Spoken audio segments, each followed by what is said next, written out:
मेरा शो कब शुरू कराओगे? कब से इंतजार ही चल रहा है। अरे कुछ दिन रुक जाओ ना, हो जाएगा। तुम सिर्फ मजे लेने के लिए आते हो ना यहाँ पर? क्या?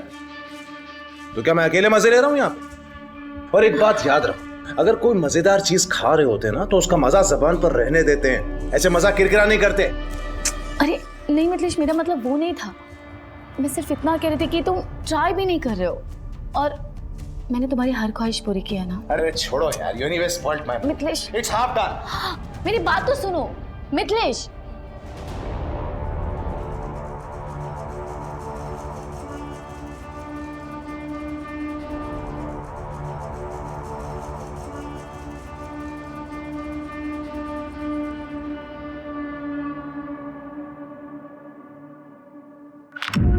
कहाँ थे तुम? कब से तुम्हें कॉल कर रही हूँ लेकिन तुमने मेरा फोन नहीं उठाया। दोपहर में भी मैंने मॉल से कॉल किया था, मुझे ड्राइवर की जरूरत थी, लेकिन ना ही तुमने फोन पिक किया, ना ही कॉल बैक किया और ना ही मैसेजेस का रिप्लाई किया। कम ऑन यार दीपिका, तुम जानती हो मैं कहाँ था। और इंसान जब फोन नहीं उठाता ना तो वो बिजी होता है। अरे हाँ, मैं तो भूल ही गई थी। मेरा पति तो आजकल बहुत बिजी रहने लगा है, लड़कियों के पीछे लीचड़ बन के। Mind your tongue. और वैसे भी ये तुम नहीं, तुम्हारे अंदर का टूटा हुआ कॉन्फिडेंस बोल रहा है। अरे तुम्हें तो अपनी किस्मत पे नाज करना चाहिए कि मिथिलेश कुमार तुम्हारा पति है। Damn it. पति का मतलब समझते हो मिथिलेश? सिर्फ नाम के पति हो तुम। और यही नाम तुम्हारी पहचान है। You remember that?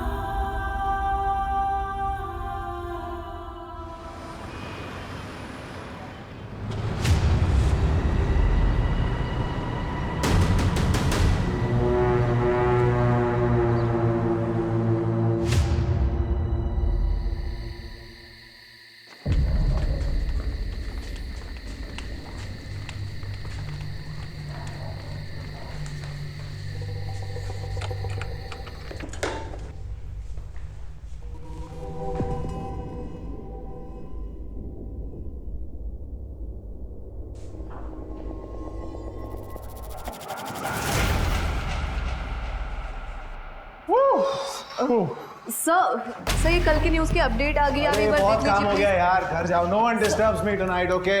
No disturbing. Read this. Come.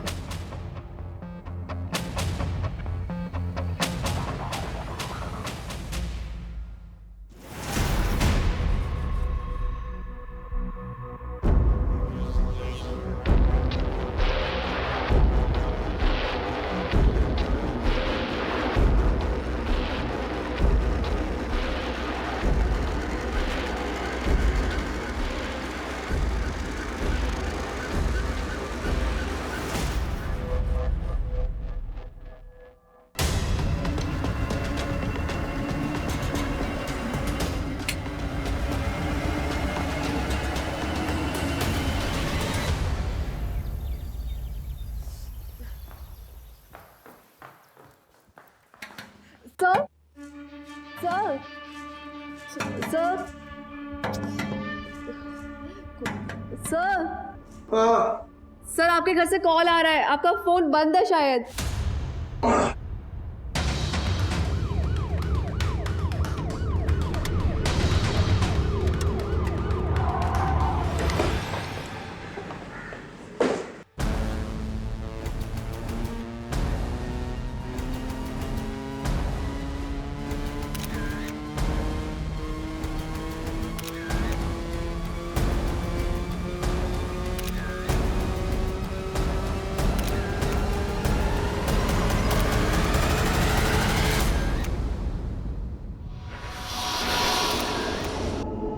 Sir मैं रोज सुबह आती हूँ, आज भी आई थी, लेकिन दरवाज़ा खुला हुआ था। मैं अंदर आई तो माँ जी का दरवाज़ा बाहर से बंद था और माँ जी अंदर से जोर जोर से खटखटा रही थी। क्या हुआ? ये दरवाजा किसने बंद किया था? मिथिलेश, मिथिलेश, मिथिलेश।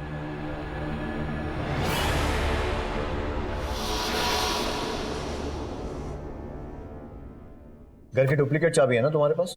हाँ सर, लेकिन उसकी ज़रूरत नहीं पड़ी ना, दरवाज़ा पहले से खुला हुआ था। घर में इतना कुछ हो गया और मुझे पता ही नहीं चला। जब सुबह में मेरी आंख खुली तो दरवाज़ा बाहर से बंद था। मैंने अपनी बहू को फ़ोन किया लेकिन उसका मोबाइल स्विच ऑफ था। फिर मैंने मिथिलेश को फ़ोन किया, उसका भी मोबाइल बंद था। फिर मैंने ऑफिस के लैंडलाइन पे पापा ओले बेबी, देखो पापा आ गए ना, अभी ठीक हो जाएगा। रोते नहीं हाँ। चल कम गुड कर। आपके घर में इतना बड़ा हादसा हो गया और आप कहाँ थे रात भर? आपका मोबाइल भी बंद था? मेरे शो की शूट चल रही थी, वो जनता जानती है, मैं चैनल में था। रात भर शूट चल रही थी? देखिए सर, हाय मिथिलेश, मैं जानता हूँ आपके लिए बहुत दुख की घड़ी है, लेकिन एज यू नो हम पुलिस वालों को हमारा काम करना पड़ता है। जी हाँ सर, आपके ऑफिसर वही काम कर रहे थे। And to answer your question, जी हाँ सर, मेरी शूटिंग रात भर चल रही थी। मैं कोई सरकारी कर्मचारी नहीं हूँ या कोई 10 से 6 तक काम करने वाला आदमी नहीं। I am from media, that to news. हम 24/7 काम करते हैं। मेरी पत्नी भी मेरे ही मीडिया हाउस में काम करती थी, इनफैक्ट वो वहां रिपोर्टर थी। नहीं, ये हम सब जानते हैं। अशोक, प्राइमा फेसी क्या लगता है? सर, लूटपाट का मामला लगता है। उन लोगों ने इनकी मम्मी जी के कमरे के दरवाजे को बाहर से बंद किया था। इसका मतलब वो लोग जानते थे कि गहने, जेवर, पैसा और बाकी चीजें दीपिका के कमरे में ही। कोई फोर्स एंट्री भी नहीं है, तो किसी जानने वाले का हाथ भी हो सकता है। अच्छा, कौन हो सकता है? वो तो आप ही सोच के बताइए, आपको किस पे शक है? How would I know? ये तो आपकी स्टेटमेंट है। देखिए, जहां तक मैं जानता हूं, मेरे साथ काम करने वाला हर आदमी भरोसे के लायक है। विमला जी, आपने कोई आहट तक नहीं सुनी? जी नहीं सर। देखिए, आप में से किसी को भी मेरी कोई भी मदद की जरूरत हो तो मेरा नंबर ले लीजिए, लेकिन एक बात याद रखिएगा, किसी पर भी उंगली उठाने से पहले be very sure. Sir, if I may please. Yes sure, you must. पर एक मिनट जी, आपके कमरे में जो भी सामान मिसिंग है, गहने या कैश, उसकी डिटेल लिस्ट बना के हमें दे जाइए। श्योर।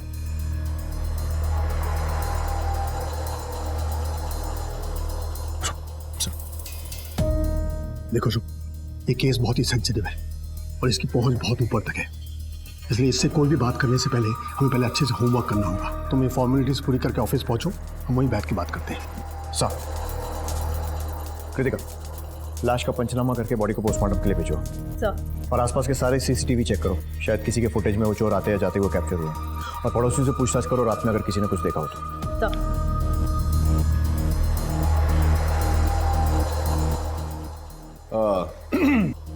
सर, ये मिसिंग चीजों की लिस्ट डीआईजी साहब चलेगी क्या? जी हाँ। नोएडा, जो कि एक मीडिया हब माना जाता है, वहां के एक नामी गिरामी न्यूज चैनल सतर्क न्यूज की जर्नलिस्ट और TV news anchor Mithilesh Kumar की पत्नी दीपिका की उनके ही घर में हत्या कर दी गई थी। पुलिस ने पहले से ही कमर कस ली थी। मामला मीडिया से रिलेटेड हस्तियों का होने के कारण पुलिस पर अलग अलग संस्थाओं से भी दबाव आ रहे थे।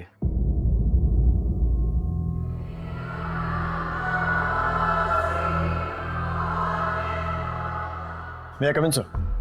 Come in.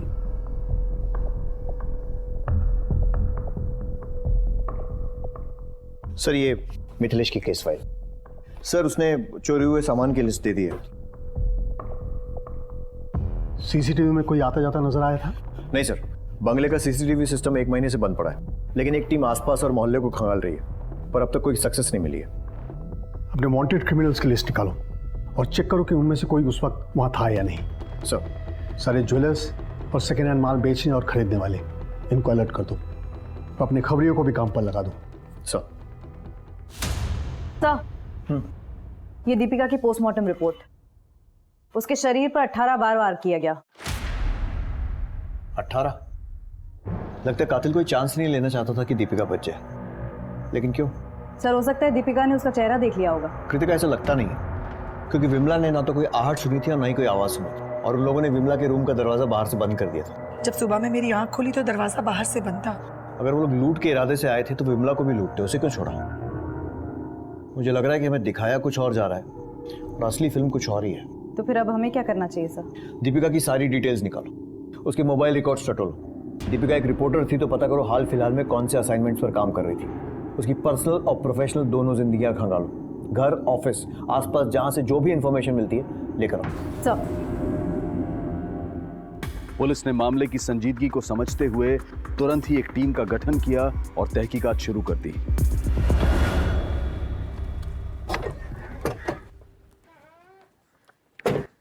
Sir, Deepika murder case में आसपास के लोगों से पूछताछ की। शांति का पति चरण मर्डर वाले दिन से गायब। फिर हमने शांति से पूछताछ की। ये तो हम नहीं जानते मैडम कि अभी वो कहाँ है। कभी किसी कोयले की खदान पे काम करते हैं तो कभी किसी साइट पे। कब से गया है वो यहाँ से? अभी परसों ही गए हैं। पर दीपिका दीदी से उनका क्या लेना देना हो सकता है? मैडम हम गरीब लोग हैं, बस पेट भरने की फिराक में ही उलझे रहते हैं। चरण अक्सर काम के सिलसिले में कई दिनों तक घर से गायब रहता है, लेकिन उसने कभी दीपिका के लिए काम नहीं किया, तो उसका गायब होना महज इत्तेफाक भी हो सकता है। कृतिका, ये बात भी ध्यान रखनी चाहिए कि घर की एक डुप्लीकेट चाबी शांति के पास भी थी। इस चरण की डिटेल्स निकलो, फोन लोकेशन भी ट्रैक करो, पता करो कि वारदात की रात को ये कहाँ पे था, और शांति पर भी नजर रखो। सरिता जी, क्या दीपिका की लाइफ में कोई प्रॉब्लम थी? क्या बताऊं मैं। दीपिका की सास विमला ने दीपिका पे पोते के लिए दबाव बनाया हुआ था। दीपिका टूट गई थी। ना मुझसे ढंग से बात करते हैं, ना मेरे साथ कोई संबंध रखा हुआ है। तुम ही बताओ ना माँ, कहाँ से पोता दूं मम्मी जी को? खुद को कितना लकी समझती थी मैं। साथ में काम शुरू किया था, प्यार हुआ, लव मैरिज हुई थी, लेकिन वक्त के साथ सब बदल गया। शादी के समय से ही दीपिका विमला को पसंद नहीं थी, और आजकल में तो उसने उसका जीना मुश्किल ही कर दिया था। हाँ, सुनाते थे, पोता चाहिए था हमें, और बहू से नहीं कहेंगे तो किससे कहेंगे? लेकिन इसका मतलब ये तो नहीं कि हमने उसकी जान ले ली। और वैसे भी वो लड़की मुझे बिल्कुल पसंद नहीं थी। पता नहीं मेरे बेटे को उस लड़की में क्या दिखा जो उसे ब्याह कर यहाँ ले आया। सर, चरण का फोन तो स्विच ऑफ आ रहा है। उसकी लास्ट लोकेशन नोएडा थी। एक टीम बनाकर उसके गांव नाथुपुर यूपी भेज दी।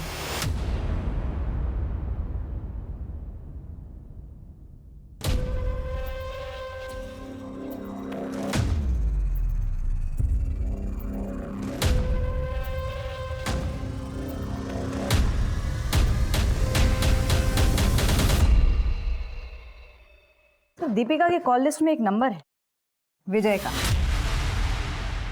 जिससे फ्रीक्वेंटली और बहुत लंबी बातें होती थी, वक्त बेवक्त। एक और बात, एमएलए गजेंद्र सिंह का भी फोन कई बार आया है दीपिका को।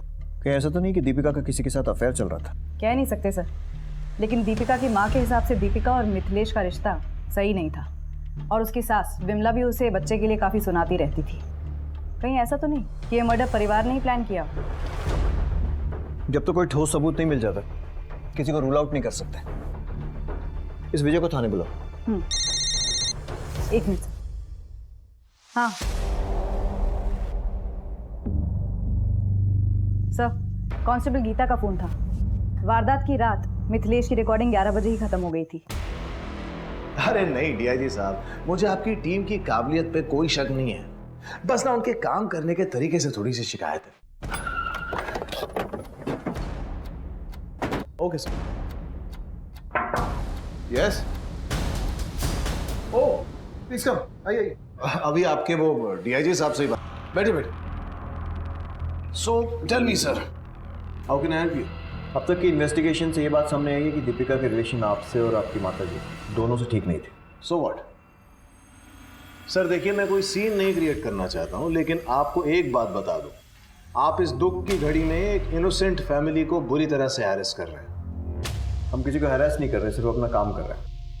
ये बताइए, उस रात को आपकी रिकॉर्डिंग तो 11 बजे खत्म हो गई थी, तो फिर रात भर ऑफिस में क्या कर रहे थे? सर मैंने आपको पहले भी बताया, हम मीडिया वाले हैं, 24/7 काम करते हैं, दिन रात लगे रहते हैं, थक जाते हैं बहुत ज्यादा काम करके, तो यही मेकअप रूम में आराम कर लेते हैं। उस रात मैं भी यही मेकअप रूम में आराम कर रहा था। घर तो पास में ही है ना? Yes sir. तो फिर रात भर ऑफिस में रुकने की कोई खास वजह? अब मैं किसी लड़की को लेकर घर तो जाऊंगा नहीं। हाँ, वो मेरे साथ ही थे। और इस बात का क्या मतलब निकालूं मैं कि तुम्हारा और मिथिलेश का अफेयर चल रहा है? नहीं सर, हमारा कोई अफेयर नहीं चल रहा है। एक्चुअली उन्होंने मुझे यहाँ रेकमेंड किया था, और देखते देखते हम दोनों की बहुत अच्छी बनने लग गई थी। सर मैं क्या बोल रही थी, मेरा प्रोबेशनरी पीरियड ख़त्म हो गया है, और HR से अभी तक कोई कंफर्मेशन नहीं आया है। सर दीपेश सर बोल रहे थे कि अगर आप बात करेंगे ना तो जल्दी कंफर्मेशन आ जाएगी। वो तो हो जाएगा, लेकिन तुम्हें परमानेंट करके मुझे क्या मिलेगा? सर आप जो भी चाहो। तुम्हारे घर पहुंचने से पहले कंफर्मेशन मेल आ जाएगा। Thank you sir. सर ने मेरे लिए इतना कुछ किया, इसलिए जब भी वो तनाव में होते थे तो बस मैं उनका दर्द बांट लिया करती थी। बस इतना ही रिश्ता है हमारा। मैं कैसे मान लूं? मानना पड़ेगा सर, डॉली और मेरे बीच संबंध है। और मानता हूं आप लोगों को शक करने की पगार मिलती है, लेकिन अब किस बात का डाउट हो रहा है आप? हाल फिलहाल में दीपिका के नंबर पर एमएलए गजेंद्र सिंह के नंबर से बहुत सारे कॉल्स आए थे। कोई आइडिया क्यों? अरे उसने स्टिंग ऑपरेशन किया था उन पे, काफी धमकी भरे कॉल्स आते थे उसको वहां से। तुम्हें जो करना है कर लो। शायद आप जानती नहीं है हम कौन है। मुझे पता है तुम कौन हो, और अब सारी दुनिया को पता लगेगा कि असल में तुम हो कौन। जब मैं तुम्हारा स्कूल से लड़कियां सप्लाई करने का स्कैंडल बाहर लाऊंगी। कौन से स्कैंडल का स्टिंग किया दीपिका ने? लड़कियां सप्लाई करने के स्कैंडल का। पर ऐसी कोई रिपोर्ट पब्लिक में तो आई नहीं। यही तो हमारे देश की विडंबना है मैम। हम लोग जी जान लगा देते हैं सच को बाहर निकालने के लिए, और कुछ लोग उसी सच को छुपाने के लिए। हम कुछ नहीं जानते महोदय। अब आप हमारे ही आदमियों को टारगेट करोगे तो कैसे चलेगा? वैसे आप फिक्र मत करो, हमने मिठाई बढ़वा दी है, अब तो कड़वाहट दूर कर दो। भाई हमारा नाम सुर्खियों में आना चाहिए, लेकिन तारीफ के लिए। और हाँ, अपनी उस सरफरी लड़की को भी समझा देना। उस स्टिंग ऑपरेशन का फुटेज किसके पास है? अब देखिए, दीपिका और उनकी क्या डीलिंग हुई है मैं नहीं जानता, लेकिन वो फुटेज इस चैनल तक नहीं पहुंची। That's all I know. Now if you excuse me, I have a meeting in Delhi, so I better rush. Thanks. और हाँ, चाय कॉफी जरूर पी कर जाइएगा। Excuse me. Thank you. अरे हम क्यों मरवाएंगे सर? हमें राजनीति करनी, और ऐसे काम करके हम खुद पे कीचड़ उछलवाएंगे? बताइए। और ये मीडिया वालों को नहीं जानते, ये तो बेमतलब किसी को भी किसी भी मामले में घसीट लेते हैं। गजेंद्र सिंह जी, दीपिका का मर्डर हुआ है। वही दीपिका जो आपका स्टिंग ऑपरेशन कर रही थी। हो सकता है कि आपकी सफेद पोशाक पर कीचड़ ना उछले, इसलिए आपने उसे मरवा दिया। अरे ये क्या कहे जा रहे हैं आप? कौन सा मर्डर, कौन सा स्टिंग? आपको जरूर कोई गुमराह कर रहा है। सर, पुलिस को गुमराह करने की कोशिश हर मुजरिम करता है। वो लोग सिर्फ एक चीज भूल जाते हैं, कहीं ना कहीं जरूर चूकते हैं। Thank you.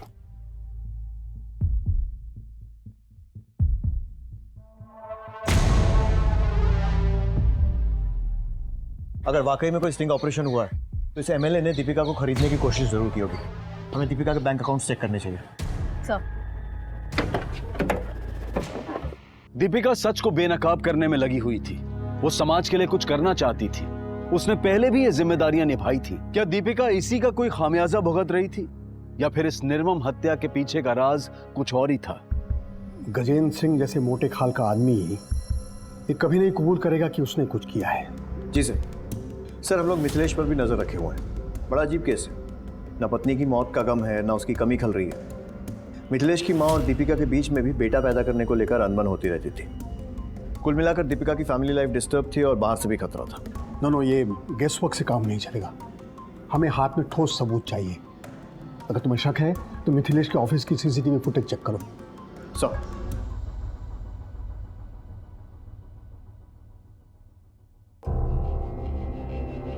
और विजय, मोबाइल रिचार्ज आजकल बहुत सस्ते हो गए हैं। मतलब सर?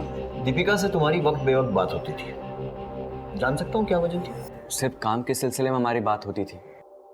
एक बार एसिड अटैक विक्टिम के स्टोरी के कवरेज के दौरान हमारी दीपिका जी से मुलाकात हुई। उस वक्त उन्होंने हमारी काफ़ी मदद की थी। तब से हमारी अच्छी दोस्ती हो गई, पर हमारा कोई अफेयर नहीं था सर। पर हाँ, दीपिका जी का मैरिड लाइफ सही नहीं चल रहा था। मिथिलेश आजकल मेरे साथ बहुत ही वियर्ड बिहेव करता है विजय। उसे ना घर आने की जल्दी होती है, ना कोई ज़रूरत, और अगर आ भी जाता है तो दो बातें भी नहीं करता है मेरे साथ ढंग से। ऑफिस में हम दोनों साथ रहते हैं, लेकिन वो मेरे लिए समय नहीं निकलता है विजय। मेरे फोन कॉल्स भी नहीं उठाता है। ऊपर से मेरी सास, वो दूसरे बच्चे की रट लगा कर रखे हुए हैं। वो जिया के लिए भी वक्त नहीं निकालता है विजय। मुझे लगता है ना उस पर सक्सेस का नशा चढ़ गया है। मैं क्या करूं विजय? दीपिका जी, सब ठीक हो जाएगा, आप बिल्कुल टेंशन ना लें। एमएलए गजेंद्र सिंह के खिलाफ किसी स्टिंग ऑपरेशन के बारे में कोई बात की थी दीपिका ने कभी? नहीं सर, पर हाँ, हाल फिलहाल में एक 12 साल के बच्चे को न्याय दिलाने की भरपूर कोशिश कर रही थी। उसके बलात्कार की खबर हमें गांव के एक रिपोर्टर से मिली थी। देखो माला, तुम ऐसे चुप रहोगी तो कैसे काम चलेगा? माला, तुम्हें घबराने की जरूरत नहीं है। तुम मुझे सब सच बता सकती हो।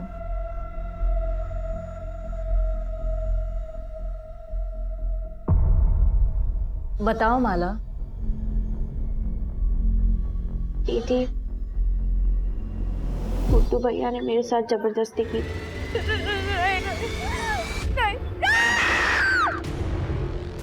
पर मेरी बात मानने को कोई तैयार ही नहीं। इतना बड़ा हादसा हो गया आपकी नाबालिग पोती के साथ और आप लोग हाथ में हाथ धरे बैठे हुए हैं। एक बार कंप्लेंट लिखा दो, फिर मैं भी देखती हूँ गुड्डू को सजा कैसे नहीं होती है। मैडम जी, आप गुड्डू के बारे में जानती हैं ना, उसके ऊपर विधायक जी का हाथ है। आपका क्या? आप दोनों उकसा के चली जाओगी। उसके बाद, अरे उसके बाद हमको इसी गांव में रहना, इसी बिरादरी के साथ। हम इस पचड़े में नहीं पड़ना चाहते, हमें माफ कर दो बस। मेरी बात तो आप जाइए यहाँ से। सर, दीपिका जी ने उन्हें समझाने की बहुत कोशिश की थी ताकि वो कंप्लेन करें और हम उनकी हेल्प कर सकें, उन्हें न्याय दिला सकें, पर वो नहीं माने।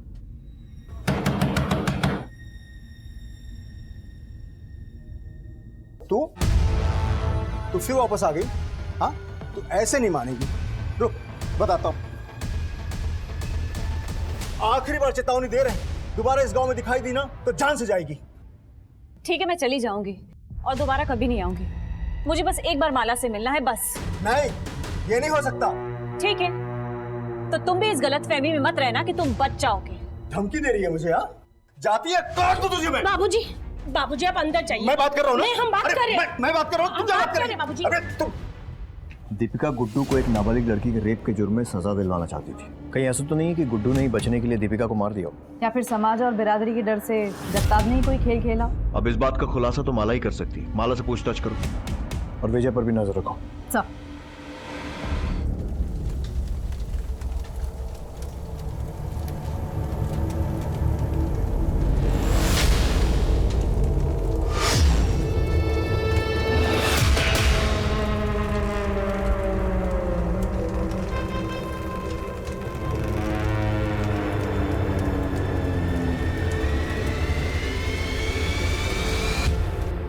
सब पूरी टीम ने दिन रात एक करके ये फुटेज निकाली है।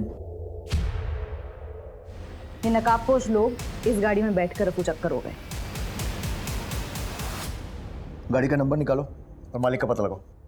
चरण का कुछ पता चला? नहीं सर, लेकिन उसकी पत्नी पर नजर रखे हुए हैं और थानों को भी।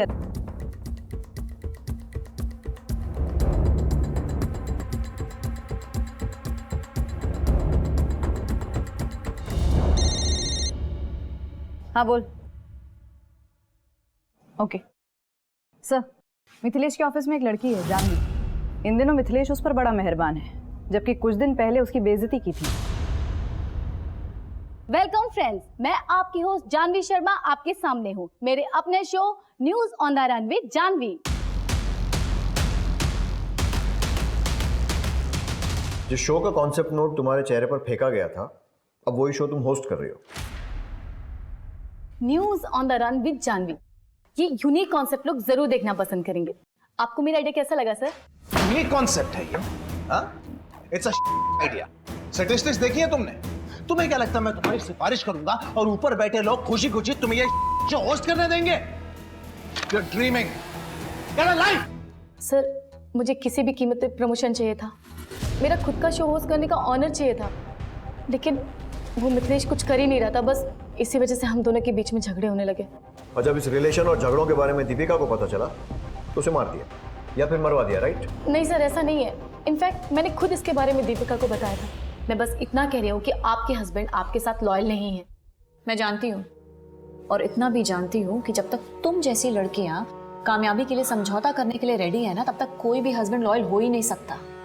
वैसे भी दिन भर वो जहां पर भी रहे, रात को तो आएगा मेरे पास ही। इतनी लॉयल्टी काफी है मेरे लिए जानवी, तुम जा सकती हो। और उसके बाद मैंने चैनल छोड़ दिया, लेकिन उस मिथिलेश ने अपने कनेक्शन की वजह से मुझे कहीं काम ही मिलने नहीं दिया। थक कर मुझे उसके पास वापस आना पड़ा। दुनिया बहुत छोटी है जान, और गोल भी। अब देखो ना, तुम पूरी दुनिया घूम कर आ गए लेकिन किसी ने काम नहीं दिया। वैसे मेरे पास बहुत काम है, तो शुरू करें काम।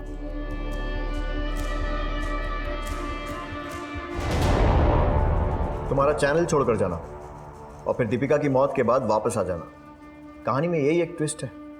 काम तुम्हारा मिथिलेश के ऑफिस में था, लेकिन नजर उसके घर पर। वैसे भी कुछ पाने के लिए कुछ खोने, कुछ भी करने का तुम्हारा फंडा तो क्लियर है। नहीं सर, मैंने कुछ भी नहीं किया। वो हम तय करेंगे, जब तक हम ना कहें शहर छोड़ के मत जाना। सर सर विजय को एमएलए गजेंद्र सिंह के पीए के साथ देखा गया। विजय तू न्यूज में क्या कर रहा है? तुझे तो फिक्शन राइटर होना चाहिए। इतनी लंबी लंबी कहानियां सुनाई तूने, लेकिन सबसे जरूरी कहानी सुनाना भूल गया। तो वो भी सुना दे। एमएलए गजेंद्र सिंह से क्या रिश्ता है?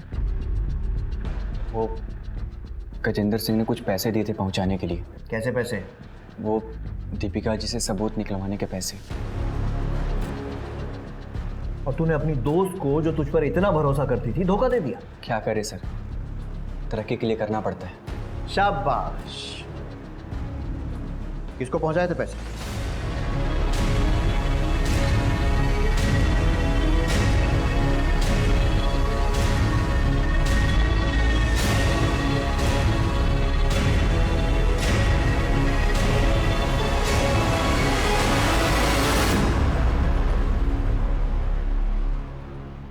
देखिए सर, ये बात छिपी नहीं है।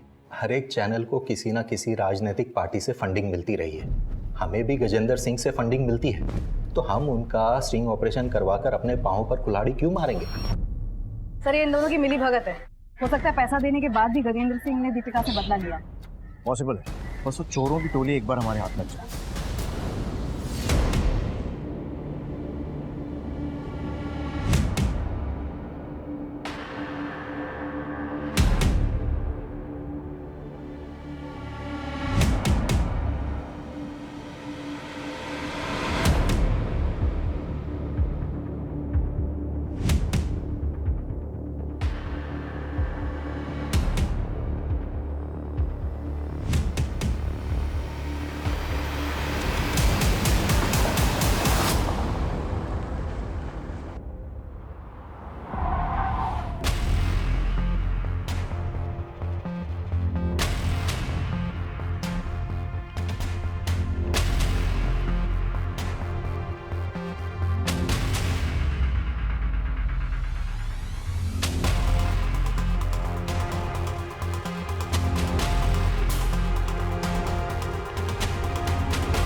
सुनो,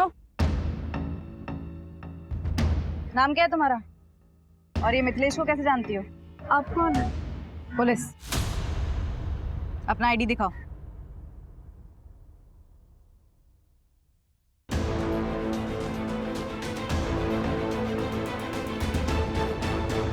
देखो कोमल, डरने की कोई बात नहीं। तुम्हारा बयान हमारे केस के लिए बहुत जरूरी है। मिथिलेश की वाइफ दीपिका का मर्डर हो गया है, इसलिए बिना डर बिना झिझक जो कुछ भी मैंने पूछा है बताओ।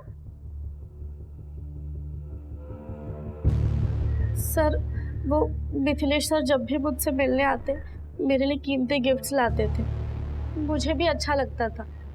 लेकिन एक बार दीपिका मैम ने मुझे और मिथिलेश सर को साथ देख लिया था।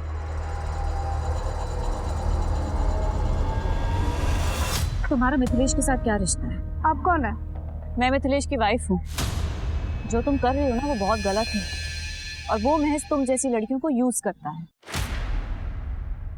What nonsense यार! तो क्या अब मैं किसी भी लड़की को हाथ लगाने से पहले उसका बर्थ सर्टिफिकेट देखूंगा? सर आपको केस करना है तो कीजिए ना, जाइए कोर्ट में। एक बहुत बड़ी लीगल टीम पाल रखी है मैंने, वो देख लेंगे क्या करना है।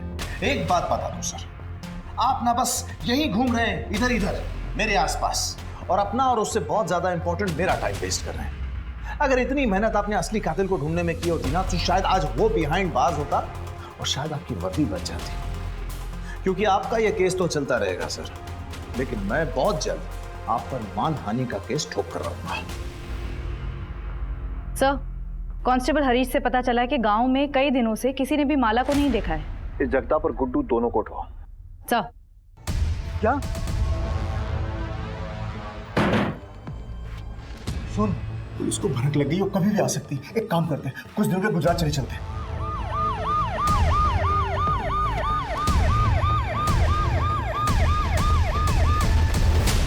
जो डर था वही हुआ, पुलिस आ गई है। पुलिस आए तो ये मत बताना कि मैं इस घर में हूँ।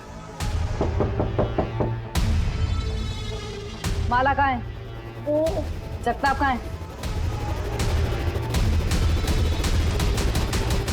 एक उधर जाओ। अरे मैंने किया क्या? कि मैंने किया क्या? मुझे बताइए तो सही।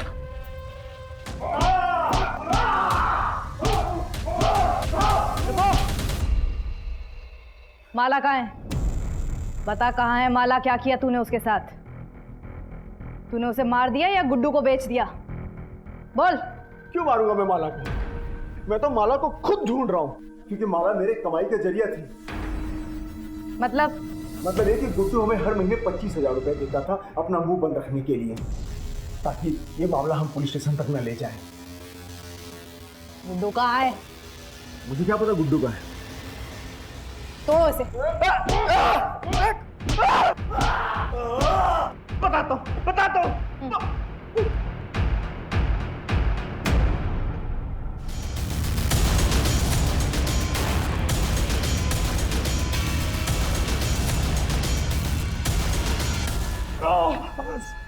साहब मैं सच बोल रहा हूँ, मैंने माला का रेप नहीं किया साहब, और ना ही मैं किसी दीपिका को जानता हूँ। सब लोग झूठ बोल रहे हैं साहब। तो जट्टा आपको किस बात के पैसे दे रहा था?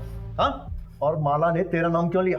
सच सच बोल, नहीं तो ज़बान हलक में से निकाल दूंगा। बताता हूँ साहब, बताता हूँ। माला का रेप मैं नहीं किया था साहब। नहीं।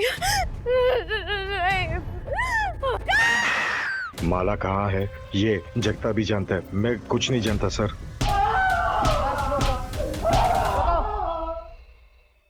गुड्डू ने सब सच बोल दिया है। क्या किया तूने माला के साथ? कहाँ है माला? गुड्डू ने सब सच बोल दिया है। क्या किया तूने माला के साथ? कहाँ है माला?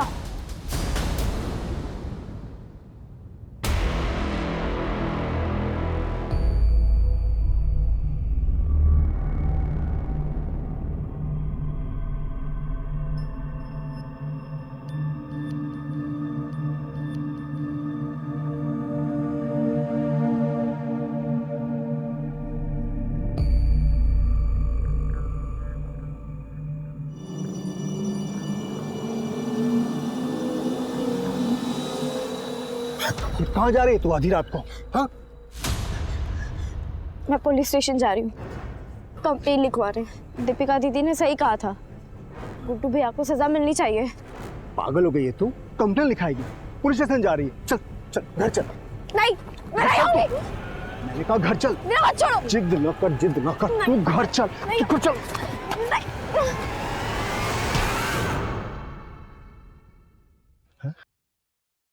माला, माला,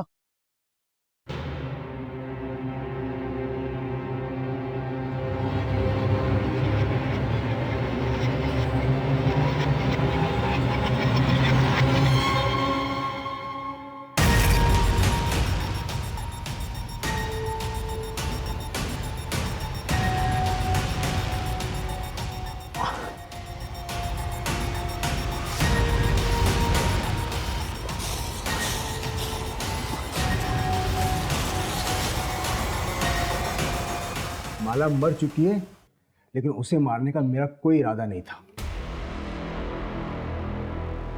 अब तक पुलिस के हाथ दीपिका के मर्डर को लेकर कोई ठोस सबूत नहीं लगा था, और ऊपर से ये प्रेशर भी था कि कोई भी ऐसी हरकत ना हो जिससे डिपार्टमेंट पर उंगली उठे। पुलिस टीम बहुत मुश्किल में थी। केस को सुलझाने का प्रेशर और केस से जुड़े मामलों को सुलझाए रखने का प्रेशर, और अपनी छुट्टियों को रद्द करके दिन रात एक करने वाले एक सिपाही ने एक बड़े कारनामे को अंजाम दिया। मैडम, जिस आदमी की फोटो सर्कुलेट हुई थी उसका पता चल गया है, वो यही है, चरण दास। वेरी गुड, धर दबोचो उसे।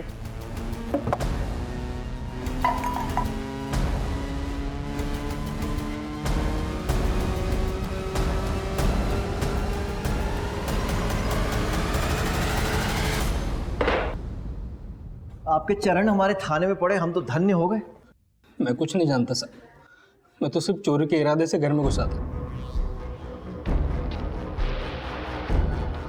और चोरी करके बाहर निकल गया। वो मर्डर वर्डर मैंने नहीं किया सर। 2 लोग और थे ना तेरे साथ, नाम बताओ उनके।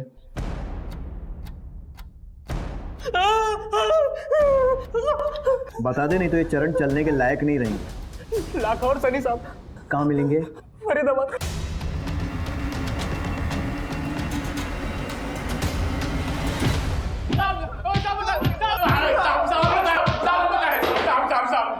और साहब हम बताते साहब हम तो चोरी के इरादे से वहां गए थे साहब। चरण ने तो हमें ये भी नहीं बताया था हम किसके घर जा रहे हैं। तो फिर दीपिका को किसने मारा? साहब जब हम सामान लेके वापस जा रहे थे चरण दोबारा अंदर गया था। तुम लोग निकलो, मैं आता हूँ बाद में। जाओ, चल निकल। साहब बाद में पता चला मैडम जी की हत्या हो गई है। साहब हम दोनों ने कुछ भी नहीं किया, जो भी किया उस चरण ने किया होगा। साहब हम तो उसके आने से पहले सामान लेके वापस चले गए थे साहब। साहब हमें माफ कर दो, हमने कुछ नहीं किया साहब। चलिए चलिए।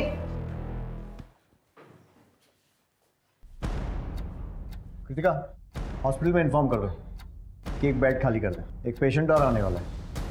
साहब मैं मानता हूँ मैंने मारा था दीपिका को साहब मैंने मारा था दीपिका को, मैंने मारा था। क्यों मारा? हाँ साहब वो चोरी का माल लेके हम लोग घर से जब निकल रहे थे तब मुझे शक हुआ कि मैडम ने शायद हमें देख लिया है और वो सोने का नाटक कर रही हो। तो साहब मैं फिर से गया चेक करने, तो मैडम उठी हुई थी साहब, तो फिर मारना पड़ा साहब। साहब मैं अपना जुर्म कबूल करता हूँ साहब, मैंने मारा दीपिका को साहब। तूने मारा? हाँ साहब। ठीक है, मान लो। कितने बार किए थे बॉडी पे? वो 4। ये दीपिका की पोस्टमार्टम रिपोर्ट। उसके शरीर पर 18 बार वार किए गए। भाई मानना पड़ेगा आपकी हिम्मत। न्यूज़ के जैसे अपने जुर्मों की किताब खुद पढ़ेंगे या फिर हमारी हेल्प की जरूरत है? What do you mean? मतलब हमारी हेल्प। ठीक है, तो आपके कारनामों की लिस्ट हम ही बताते हैं। कोमल याद है? उसने आपके खिलाफ शिकायत दर्ज करवाई। आपकी याददाश्त के लिए बता दूं कि उसके साथ सोते समय आपने उसका बर्थ सर्टिफिकेट चेक नहीं किया था। चेक कर लेना चाहिए था। एक अंडर एज नाबालिग लड़की के साथ फिजिकल रिलेशन बनाने के जुर्म में कम से कम 7 साल के अंदर तो जाएंगे आप। और अब सबसे ज़रूरी बात, 25 नवंबर की रात को 2 से 3 बजे के बीच, यानी 1 घंटा, अपना मोबाइल और अपनी गाड़ी ऑफिस में छोड़कर पीछे के रास्ते से पैदल कहाँ गए थे? मैं बता देता हूँ, अपने घर गए थे। 25 मिनट जाने के, 25 मिनट आने के, और बचे हुए 10 मिनट किसी की भी हत्या करने के लिए काफ़ी है। हमारी एक टीम पैदल चलकर तुम्हारे ऑफिस से तुम्हारे घर गई और वहाँ से वापस तुम्हारे ऑफिस आई 50 मिनट में। कैसा लगा हमारा होमवर्क? अरे क्या बकवास कर रहे हैं सर आप? बकवास नहीं, सबूत गवाह सब है हमारे पास। और तीसरी और सबसे अहम बात, चोरी के सामान की लिस्ट मंगाने पर लिस्ट 10 मिनट के अंदर हमारे पास आ गई। मिसिंग चीजों की लिस्ट। ऐसा कैसे पॉसिबल है कि बिना कहीं बैठे, बिना कहीं लिखे तूने लिस्ट बना दी? मतलब लिस्ट तेरे पास पहले से थी, है ना? घर का सीसीटीवी 1 महीने से बंद था और ऑफिस का सीसीटीवी सर्वर 6 बजे से। ये बता रहे हैं कि शाम 6 बजे से सुबह 9 बजे तक, यानी लगभग 15 घंटे के लिए ऑफिस का सीसीटीवी चल ही नहीं रहा था। प्लानिंग तो अच्छी थी, लेकिन तेरा ये जो मशहूर चेहरा है ना, इसी ने तुझे फंसा दिया। अरे मैडम, इनको कौन नहीं जानता है? ये तो मिथिलेश साहब हैं। ये साहब उस रात को 2 बजे के आसपास यहीं से गए थे और 3 सवा 3 बजे के आसपास वापस भी आ गए थे। लेकिन उस दिन अपनी कार से नहीं गए थे, पैदल ही गए थे। अरे क्या बात कर रहे हैं सर? उसने आपको कबूलनामा दिया है ना? वो कौन है? वो चरण दास दिया है, लेकिन उसका तेरे लिए इतना वफादार होना ही तेरी बर्बादी का कारण बनेगा। कितने बार किए थे बॉडी में? 4। पोस्टमार्टम रिपोर्ट के हिसाब से दीपिका की बॉडी पर 18 वार किए गए थे। 18। छी, घृणा आती है मुझे मिथिलेश, एक माइनर लड़की के साथ। क्या तुम नहीं चाहती कि तुम इस सबसे फ्री हो जाओ और तुम्हारी जैसी और भी लड़कियां उसके चंगुल में ना फंसे? बस तुम जब भी नेक्स्ट टाइम मुझसे मिलो ना, तो इस पेन कैमरा में सब रिकॉर्ड कर लेना।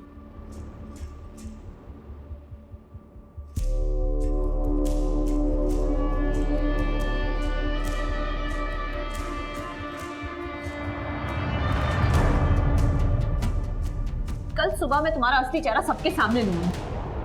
स्टिंग ऑपरेशन तो तुमने दबा दिया था मिथिलेश, लेकिन ये न्यूज़ नहीं दबा पाओगे, क्योंकि ये न्यूज़ तुम्हारे नहीं किसी और के चैनल में चलेगी। पागल हो गई हो क्या? जानती भी हो क्या बकवास कर रही हो? अब बस बहुत हो गया मिथिलेश। मिथिलेश कुमार नाम का बोझ अब और नहीं सह सकती मैं। तुम्हारा नाम तुम्हें मुबारक हो। Good luck. दीपिका। और फिर मैंने हमारी मेड शांति के हस्बैंड को हायर किया, चरणदास, वो चोरी का ड्रामा करने के लिए। मैंने उसे कहा था 2-3 लोग और ले ले ताकि वो चोरों की टोली वाली फील आए। मैं ना पकड़ा जाऊं इसीलिए ऑफिस और घर के सीसीटीवी कैमरा को तो मैंने खुद ऑफ किया था, और सब प्लान के मुताबिक हुआ या नहीं ये देखने जब मैं अपने घर आया तब चल काम हो गया। साहब मैंने चोरी तो कर ली लेकिन दीपिका मैडम को नहीं मार पाया। क्या? बच्ची सोई साबुन के साथ, हमारा दिल नहीं मानता। वो कल सुबह उठ के बवाल मचाएगी, उसका क्या?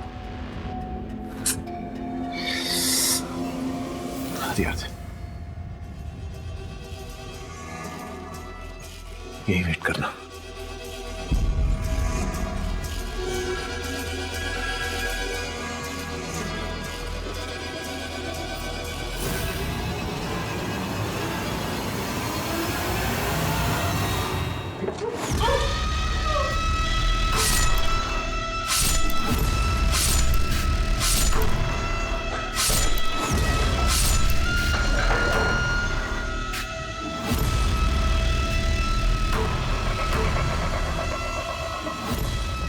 मैंने शर्ट, चाकू और ग्लव्स चरण को ठिकाने लगाने के लिए दे दिया।